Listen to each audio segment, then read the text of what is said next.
நம்ம பார்க்க போகிறது பார்த்தீங்கன்னா வந்துட்டு கண்டோலா கேபிள் கார் அதை பற்றி தாங்க பார்க்க போகிறோம். இந்த கண்டோலா கேபிள் கார் அப்படிங்கிறது வந்துட்டு குல்மார்கில் இருக்கிற ஒரு கேபிள் கார். தனிப்பட்ட முறையில் யாராச்சும் வந்துட்டு காஷ்மீர் வரீங்க அப்படின்னு பார்த்தீங்கன்னா வந்துட்டு ஒரு 2 மாதம் முன்னாடியே இந்த டிக்கெட்டை வந்துட்டு கொஞ்சம் ஃபாலோ பண்ணிகிட்டு இருங்க. இது எப்போ ஓப்பன் ஆகுது அதெல்லாம் கொஞ்சம் ஃபாலோ பண்ணி கரெக்டாக போட்டுக்கோங்க. ஏன்னா வந்துட்டு பீக் சீசனில் வந்துட்டு உடனே வந்துட்டு சோல்ட் அவுட் ஆகிடும் இந்த டிக்கெட்டு. அதனால அதை கொஞ்சம் ஏன்னா 2 மாதம் முன்னாடியிலேருந்து தான் அந்த கவுண்டர் ஓப்பன் ஆகும். ஸோ அதை ஃபாலோ பண்ணி போட்டுக்கோங்க. மற்றபடி ட்ராவல் ஏஜென்சி மூலமாக யாராச்சும் வரீங்க அப்படின்னு பார்த்தீங்கன்னா அது வந்துட்டு அந்த கண்டோலா டிக்கெட்டு அதெல்லாம் வந்துட்டு ட்ராவல் ஏஜென்சியே உங்களுக்கு ரெடி பண்ணி கொடுத்துருவாங்க, போட்டு கொடுத்துருவாங்க. ஸோ அந்த டென்ஷன் உங்களுக்கு இருக்காது. தனிப்பட்ட முறையில் யாராச்சும் காஷ்மீர் வரீங்க அப்படின்னா அது ஒரு 2 மாதம் முன்னாடியே அந்த கேபிள் காரு அந்த டிக்கெட்டு எப்போ ஓப்பன் ஆகுது அதெல்லாம் கொஞ்சம் பார்த்துக்கோங்க. இந்த கண்டோலா கேபிள் கார் இது வந்து பார்த்தீங்கன்னா வந்துட்டு ஃபேஸ் 1 ஃபேஸ் 2ன்ற மாதிரி ரெண்டு லெவல் இருக்குங்க. இந்த டிக்கெட் எப்படி போடணும்னு பார்த்தீங்கன்னா எடுத்தோன்னே வந்துட்டு நீங்கள் ஃபேஸ் 2 அப்படி போட்டுறக்கூடாது. முதல்ல நீங்கள் ஃபேஸ் 1 போட்டு முடிச்சுட்டு அந்த ரெஃபரன்ஸ் நம்பரை எடுத்து போட்டு அதுக்கப்புறம் தான் ஃபேஸ் 2 டிக்கெட்டை போட முடியும். எடுத்தோன்னே ஃபேஸ் 1 ஃபேஸ் 2ன்ட்டு கண்டினியூவாக நீங்கள் போட முடியாது. இந்த டிக்கெட்டை ஒரு லெவலை போட்டுட்டு அதுக்கப்புறம் தான் வந்துட்டு இன்னொரு லெவலை போட முடியும். இன்னொன்று பார்த்தீங்கன்னா வந்துட்டு இந்த ஃபேஸ் 1 ஃபேஸ் 2 இருக்குது பார்த்தீங்களா, இந்த கேபிள் காரில் நீங்கள் மேலே போனதுக்கப்புறம் பார்த்தீங்கன்னா உங்களுக்கு ஸ்னோ ஆக்டிவிட்டீஸ் எல்லாமே வந்துட்டு உங்களுக்கு ஃபேஸ் 1ல் கிடைக்கும். என்னென்ன நீங்கள் ஸ்னோ ஆக்டிவிட்டீஸ் பண்ண விரும்புகிறீங்களோ அது எல்லாமே உங்களுக்கு ஃபேஸ் 1ல் கிடைக்குங்க. ஃபேஸ் 2ல் வந்துட்டு எந்த ஒரு ஸ்னோ ஆக்டிவிட்டீஸுமே பண்ண முடியாது. காரணம் என்னென்னா ஃபேஸ் 2ல் வந்துட்டு அதுக்கு அலவுடு கிடையாது. ஃபேஸ் 2ல் வந்துட்டு போனால் உங்களுக்கு என்ன கிடைக்கும் அப்படின்னு பார்த்தீங்கன்னா காஷ்மீர் வேலியை வந்துட்டு ரொம்ப உயரத்துல இருந்து வந்துட்டு அதோட அழகை வந்துட்டு நீங்கள் பார்த்து அனுபவிக்கலாம். அது மட்டும் இல்லாமல் சில பல ஃபோட்டோஸும் அங்கே எடுத்துக்கலாம். அது மட்டும்தான் ஃபேஸ் 2ல் வந்துட்டு உங்களுக்கு கிடைக்கும். அதர்வைஸ் வந்துட்டு இந்த ஸ்னோ சம்மந்தப்பட்ட எல்லா ஆக்டிவிட்டீஸுமே உங்களுக்கு கிடைக்கிற இடம் பார்த்தீங்கன்னா ஃபேஸ் 1ல் தாங்க உங்களுக்கு கிடைக்கும். ஃபேஸ் 2ல் கிடைக்காது. இன்னொரு விஷயம் என்ன அப்படின்னு பார்த்தீங்கன்னா ஃபேஸ் 2ல் வந்து பார்த்தீங்கன்னா டைம் லிமிட் இருக்குங்க. ரொம்ப நேரம் வந்துட்டு அங்கே இருக்க முடியாது. ஒரு குறிப்பிட்ட டைமுக்கு அப்புறம் வந்துட்டு நீங்கள் ஃபேஸ் 1க்கு வந்துடணும். இல்லை அதாவது ஒரு குறிப்பிட்ட டைமுக்கு அப்புறம் நீங்கள் ஃபேஸ் 1க்கு வந்துடணும். காரணம் என்னென்னா ஃபேஸ் 2ன்றது வந்துட்டு பார்டர் ஏரியா அப்படின்னு சொல்லப்படுது. அதனால அங்கே ரொம்ப நேரம் வந்துட்டு நமக்கு இருக்கிறதுக்கு அனுமதி கிடையாது. குறிப்பிட்ட டைமுக்கு அப்புறம் நம்ம கீழே வந்துடணும் அப்படின்னு பார்த்தீங்கன்னா ஃபேஸ் 1க்கு வந்துடணும். ஃபேஸ் 1ல் வந்துட்டு உங்களுக்கு எந்த டைம் லிமிட்டும் இல்லை. நீங்கள் எவ்வளோ நேரம் வந்துட்டு டைம் ஸ்பெண்ட் பண்ண முடியுமோ அவ்வளோ நேரம் நீங்கள் டைம் ஸ்பெண்ட் பண்ணலாம். இது வந்துட்டு ஃபேஸ் 1 ஃபேஸ் 2க்கு உண்டான விஷயங்களை சொல்லிட்டேன். அடுத்து வந்து பார்த்தீங்கன்னா ஹெல்த் இஷ்யூ. இப்போ சில பேருக்கு வந்துட்டு வீசிங் ப்ராப்ளம் இருக்கும், ஆஸ்மா ப்ராப்ளம் இருக்கும். அந்த மாதிரி அதாவது வந்துட்டு அந்த சுவாச பிரச்சனைகள் இருக்கிறவங்க வந்துட்டு ரொம்ப அதிகமாக சுவாச பிரச்சனைகள் இருக்கிறவங்க வந்துட்டு இந்த கண்டோலா கேபிள் கார் இந்த விஷயத்தை முழுசாக வந்துட்டு தவிர்த்துறது நல்லது. இல்லை எங்களால் ஓரளவுக்கு சமாளிக்க முடியும், கண்டிப்பாக பார்க்கணும், இவ்வளோ தூரம் வந்துட்டோம் மேடம் எங்களுக்கு ஆசையாக இருக்குது அப்படின்னு நினச்சிங்கன்னா ஃபேஸ் 1 வரைக்கும் போகலாம். ஃபேஸ் 1 வரைக்கும் போயிட்டு அங்கே அந்த ஸ்னோ ஆக்டிவிட்டீஸ்லாம் பண்ணிவிட்டு நீங்கள் இறங்கிடலாம். என்ன பிரச்சனை அப்படின்னு பார்த்தீங்கன்னா உயர போக போக வந்துட்டு உங்களுக்கு ஆக்சிஜன் வந்துட்டு அந்த ஆக்சிஜன் அளவு வந்துட்டு ரொம்ப கம்மியாகிக்கிட்டே வரும். அப்போ வந்துட்டு உங்களுக்கு சுவாச பிரச்சனை ஏற்படும். அதனால தான் வந்துட்டு அந்த ஃபேஸ் 2 அந்த லெவலுக்கு மேலே ஏற உங்களுக்கு ஆக்சிஜன் ப்ராப்ளம் ஆகும். அதனால வந்துட்டு முடிஞ்ச வரைக்கும் வந்துட்டு அந்த மாதிரி ஹெல்த் இஷ்யூ இருக்கிறவங்க ஃபேஸ் 1லேயே வந்துட்டு நின்றுறது நல்லது. ரொம்ப அதிகமாக இருக்கும் அப்படின்னு நினைக்கிறவங்க அந்த கண்டோலா கேபிள் காரை தவிர்த்துறது ரொம்ப நல்லதுங்க. இதை கண்டிப்பாக மனசில் வச்சுக்கோங்க. ஏன்னா நிறைய பேர் ஆசைப்பட்டு போயிடுவாங்க. அதுக்கப்புறம் அந்த குளிரில் அந்த ஆக்சிஜன் லெவல் கம்மியாகிறதுனால வந்துட்டு நிறைய பேருக்கு ப்ரீத்திங் ப்ராப்ளம் வரும். அந்த பாதையில் போயிட்டு ரொம்ப கஷ்டப்படுவாங்க. அதனால இதை கொஞ்சம் மைண்டில் வச்சுக்கிட்டு நீங்கள் அந்த கண்டோலா கேபிள் கார் தனிப்பட்ட முறையில் வரவங்க கண்டோலா கேபிள் கார் போடையில் வந்துட்டு இதெல்லாம் கொஞ்சம் கவனத்தில் வச்சுக்கிட்டு போடுங்க. அந்த மாதிரி ஹெல்த் இஷ்யூ இருக்கிறவங்க இதெல்லாம் கவனத்தில் வச்சுக்கிட்டு போடுங்க. அப்புறம் இந்த கேபிள் காருக்கு வந்து பார்த்தீங்கன்னா ஸ்லாட் இருக்குங்க. ஸ்லாட் படி தான் போக முடியும். நம்ம டிக்கெட்டு புக் பண்ணையிலேயே வந்துட்டு அந்த டைமிங் நமக்கு இருக்கும். இந்த டைம் தான் வந்துட்டு நம்ம போகணும் அப்படின்ட்டு. அந்த டைமுக்கு வந்துட்டு நம்ம போய் லைனில் நிற்கணும். இப்போ வந்துட்டு உதாரணத்துக்கு வந்துட்டு ஒரு 9 மணி ஸ்லாட் நமக்கு கொடுக்குறாங்க அப்படின்னா வந்துட்டு ஒரு ஒரு ஒரு மணி நேரம் முன்னாடி, ஒரு 1.5 மணி நேரம் முன்னாடியே கூட நம்ம போய் நிற்கிறது ரொம்ப ரொம்ப நல்லது. காரணம் என்னென்னா வந்துட்டு அவ்வளோ சீக்கிரம் போய் நிற்கையில் வந்துட்டு நம்ம சீக்கிரமாக வந்துட்டு மேலே போய் ரீச் ஆகிடுவோம். நிறைய டைம் கிடைக்கும். நம்ம மேலே வந்துட்டு அந்த ஆக்டிவிட்டீஸ்லாம் பண்ணுறதுக்கு நிறைய டைம் கிடைக்கும்.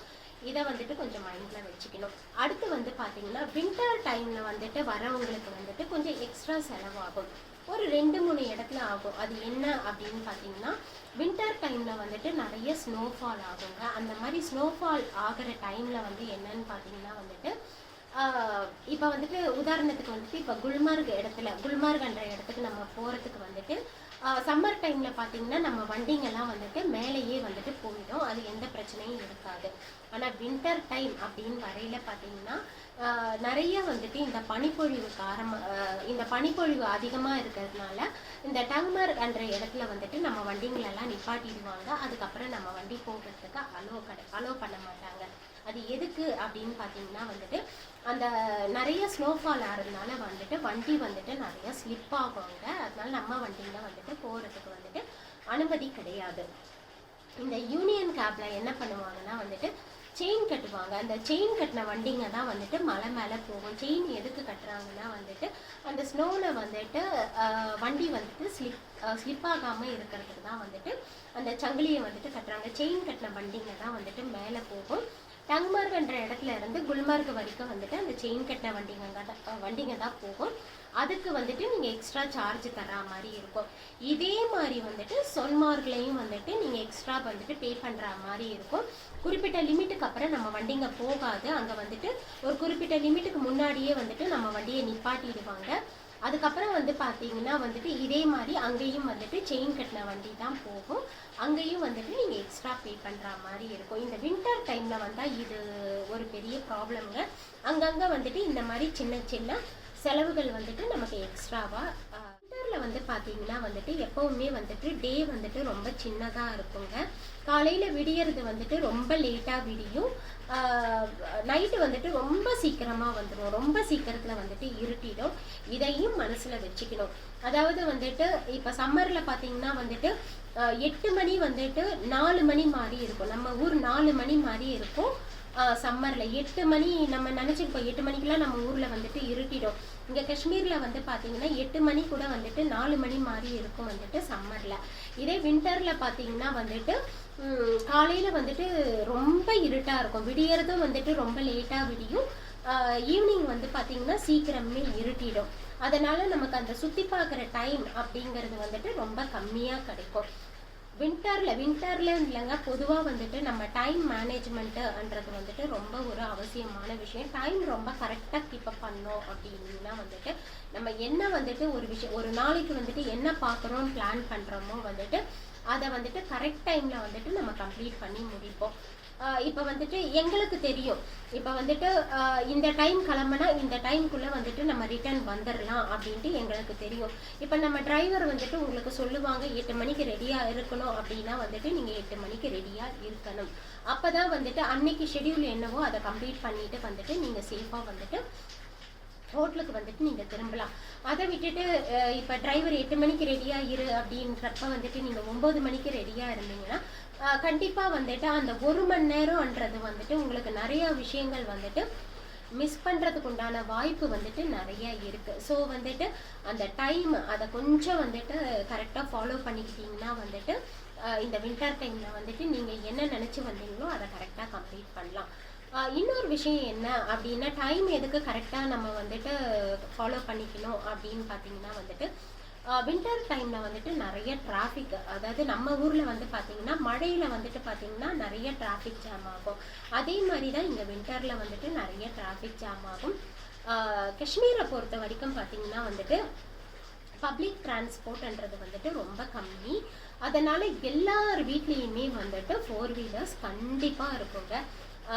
என்னன்னா வந்துட்டு இங்கே 2 வீலர்ஸும் இருக்குது. பட் வந்துட்டு 2 வீலர்ஸ் வந்துட்டு ரொம்ப கம்மி தான். இங்கே ஃபோர் வீலர்ஸ் தான் இங்கே ரொம்ப அதிகமாக இருக்கும். அதனால சாதாரணமாகவே வந்துட்டு காஷ்மீரில் ரொம்ப டிராஃபிக் இருக்கும். வின்டர் டைமில் சொல்லவே வேணாம், வண்டி வந்துட்டு ஊர்ந்து ஊர்ந்து போகும். அதனால தான் வந்துட்டு அந்த டைம் வந்துட்டு கரெக்டாக ஃபாலோ பண்ணிங்கன்னா வந்துட்டு நம்ம ஒரு நாளும் என்ன வந்துட்டு நம்ம ஷெடியூலில் கொடுத்துருக்கோமோ அந்த அந்த ப்ரோக்ராமை வந்துட்டு நம்ம கரெக்டாக கம்ப்ளீட் பண்ணிவிட்டு ஹோட்டலுக்கு போகலாம். ஸோ இதை ஒன்று வந்துட்டு நீங்கள் மைண்டில் வச்சுக்கணும். இவ்வளோதான். அதாவது வந்துட்டு தனிப்பட்ட முறையில் வரவங்களுக்கு ஃபஸ்ட்டு சொல்லிடுறேன். அதாவது யாராச்சும் காஷ்மீருக்கு வந்துட்டு தனிப்பட்ட முறையில் வரணும் அப்படின்னு நினச்சிங்கன்னா இந்த கண்டோலா கேபிள் கார் அது வந்துட்டு டிக்கெட்டு வந்துட்டு ஒரு 2 மாதம் முன்னாடியிலேருந்து அதை கொஞ்சம் ஃபாலோ பண்ணிக்கோங்க. எப்போ ஓப்பன் ஆகுது, எந்த டேட்டில் நீங்கள் வர போகிறீங்க, அந்த டேட்டு டிக்கெட் அவைலபிலிட்டி அதெல்லாம் கொஞ்சம் ஃபாலோ பண்ணிக்கோங்க. ஏன்னா வந்துட்டு கண்ணை மூடி கண்ணை திறக்கிறதுக்குள்ளே வந்துட்டு டிக்கெட் எல்லாமே சோல்ட் அவுட் ஆகிடும். அதனால் அதை கொஞ்சம் ஃபாலோ பண்ணிக்கோங்க.